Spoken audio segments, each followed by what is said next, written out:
Do you see your calling? The world is calling you to do something bigger and something better. The world is at a place where it's calling you to deliver whatever you can at a higher level. Do you see how you can elevate your offering? Do you see how you can elevate everything about who you are?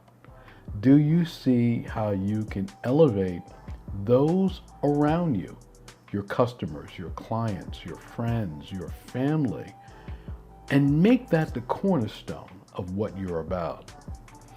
This is one of today's most obvious opportunities.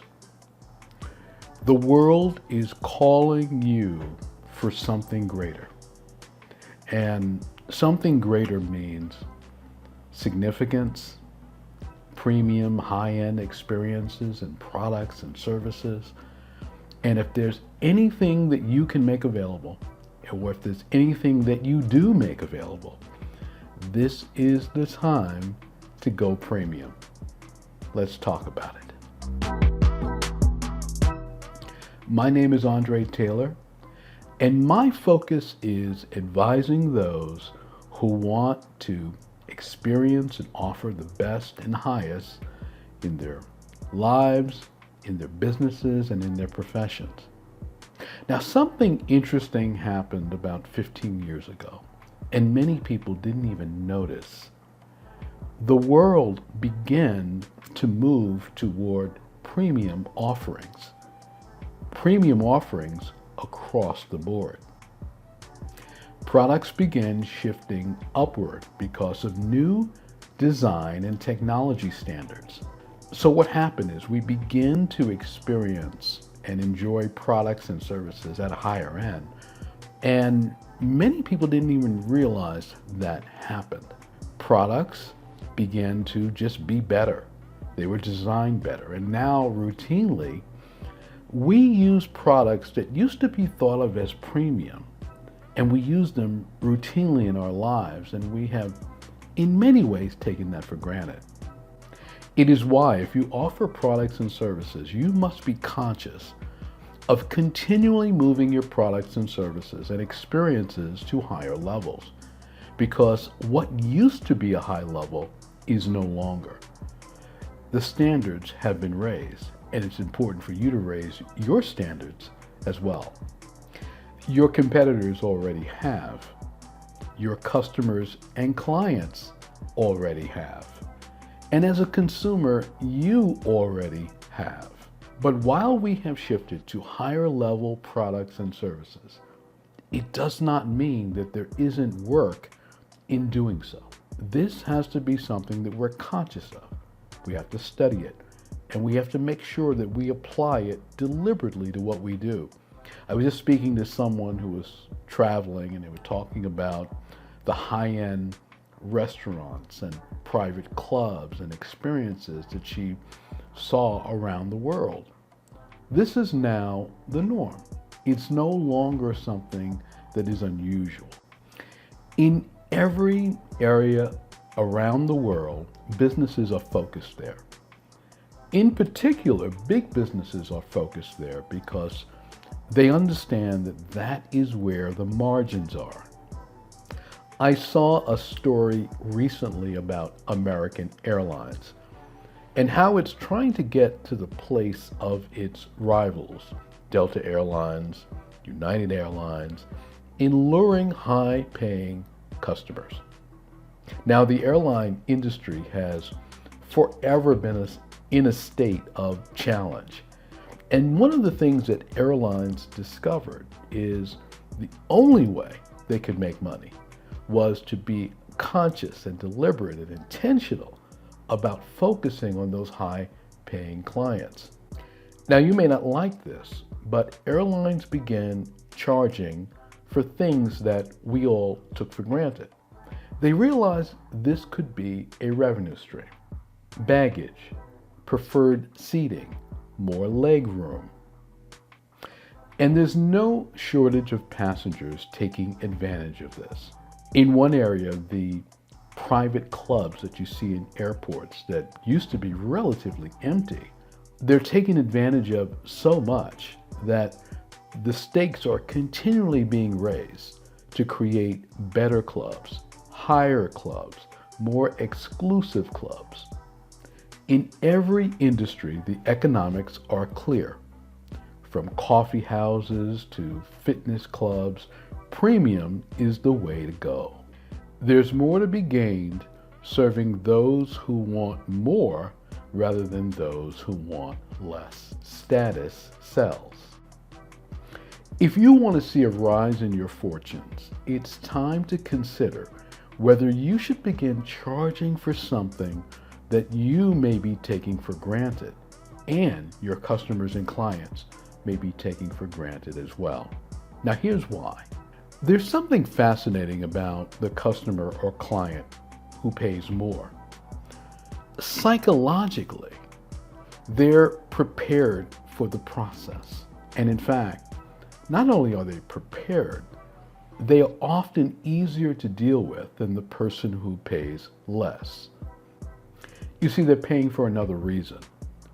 They're paying for convenience.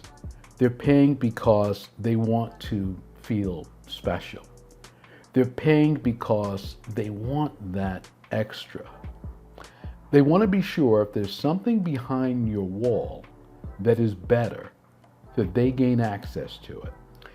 In evaluating where you are in your business, you have to ask yourself, are my current customers and clients taking me for granted?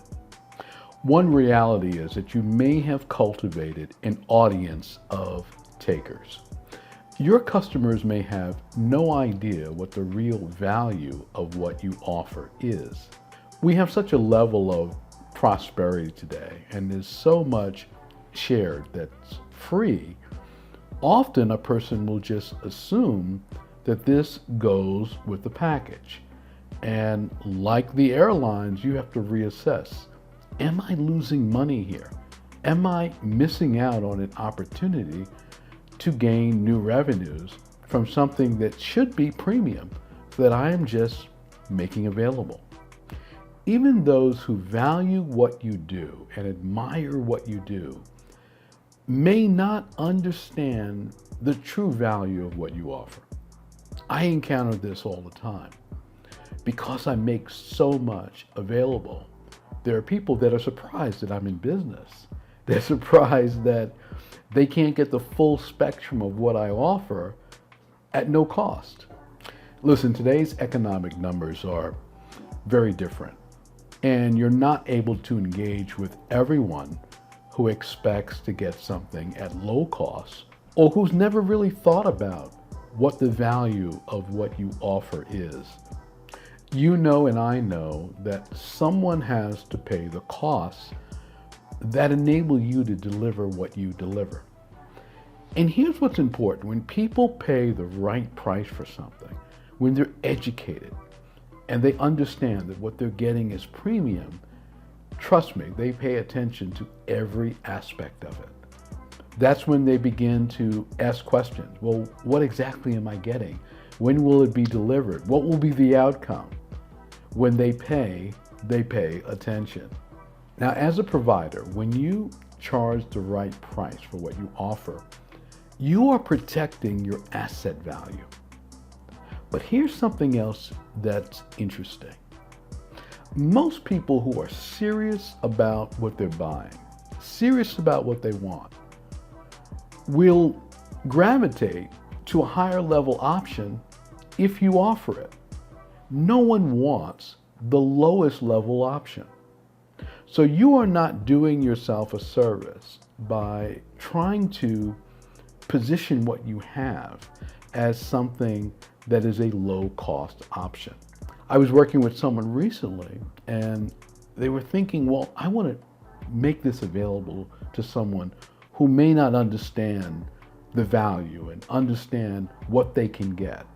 And I caution this person, be careful there, because what you may be doing is setting a trap for yourself and developing a pattern of undercharging for something that you offer. It's disappointing not to get every single client that inquires, and you want to find a way to work with everyone. But often You are in a much better situation when you have to part ways with someone who really doesn't value what it is that you offer and who is shocked by the pricing. If they're shocked by the pricing, that means they just might be the wrong person for you. Now think about this. Everyone wants an upgrade to their lives. Even those for whom income and cash flow is not a question still want the best they can get with their expenditures. If you love coffee, you want the best coffee. If you love skincare, you want the best skincare. If you love music, you want the best music. If you like spirits, you want the best spirits. People want the best within their interests, within their respective categories. If they can get a better seat at the ball game or at the concert by paying just a little bit more, they want it. Now remember this, upgrades provide a level of certainty. If you're offering something and your pricing is too low, that will call into question whether or not they're dealing with the right person. So when you price things properly, you're also telling the informed person that this is at the right level and you are at the right level. So give your customers and clients certainty. Make them comfortable. And remember, excellence, even when it comes to pricing, requires tenacity. In every business today, there are a flood of competitors. So work at what you offer so that you can bring your customers and clients much more than they experience elsewhere, and the highest level of what you offer. Premium means it is definably better. It addresses the problem or question at hand in a superior way. It is priced accordingly. The alignment with the client, the storytelling, your sales process, your marketing process is such that any would-be objections drop away as you present the details professionally. Premium is unique, it is uncommon, and that's what makes it something that people are willing to pay for. So go premium. And if I can help you do what's required, send me a note. Now take a look at this video.